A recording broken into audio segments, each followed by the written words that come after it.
Hi hello नमस्ते. मी क्रांती आणि क्रांतीवीर vlog या YouTube चॅनलमध्ये तुम्हा सर्वांचं खूप खूप खूप मनापासून स्वागत करते. तर आज आपण बनवणार आहोत दुधी भोपळ्याची भाजी.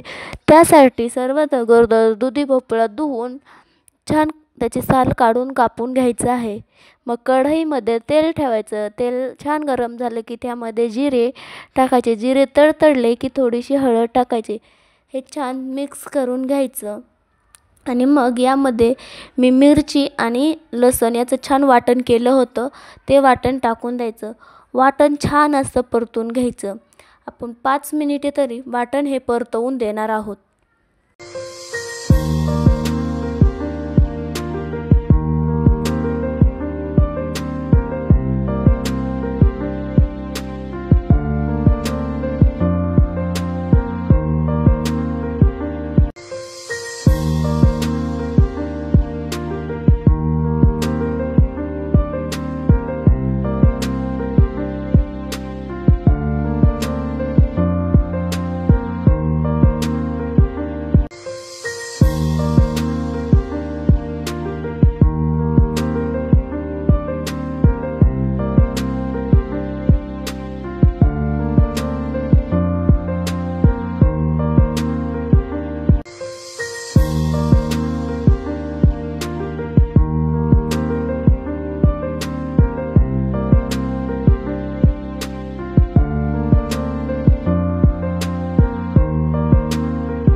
वाटण परतत असताना वाटणाला अधूनमधून हलवायचं आहे. आणि आता भोपळा छान धुवून या वाटणामध्ये टाकून घ्यायचा आहे.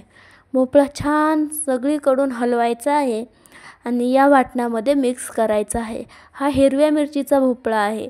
तुम्हाला ही रेसिपी कशी वाटते हे कमेंट करून सांगा. आणि अशाच नवनवीन कोणत्या रेसिपी पाहायला आवडतील ते देखील कमेंटमध्ये नक्की सांगा.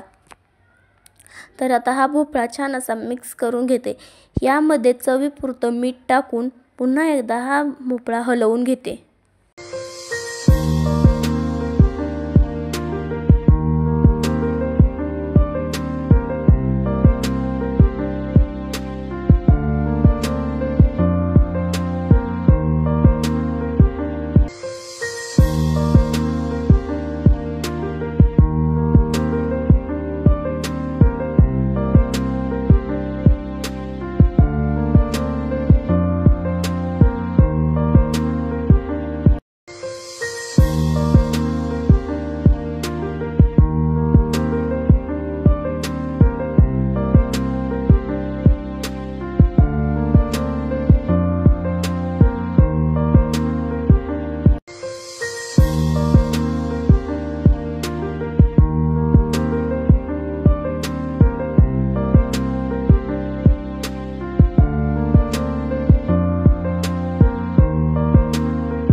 आता भोपळ्यावर 2 मिनिटे झाकण ठेवू. आता 2 मिनिटे झाले आहेत. भोपळ्यावरचं झाकण काढलं तर भोपळा छान असा शिजला आहे आणि भोपळ्याला तेल देखील छान सुटलं आहे. आता 2 मिनिटे भोपळा छान असा मिक्स करू आणि हलवून त्यामध्ये आपल्याला हवं तेवढं आपण पाणी टाकून घेऊ. आधी थोडासा शेंगदाण्याचा कूट टाकू आणि थोडा वेळ 2 मिनिटे परतवून देऊ शेंगदाण्याचा कूट. मग यामध्ये पाणी टाकून 2 मिनिटासाठी भाजी छान कमी गॅसवर ठेवून देऊ.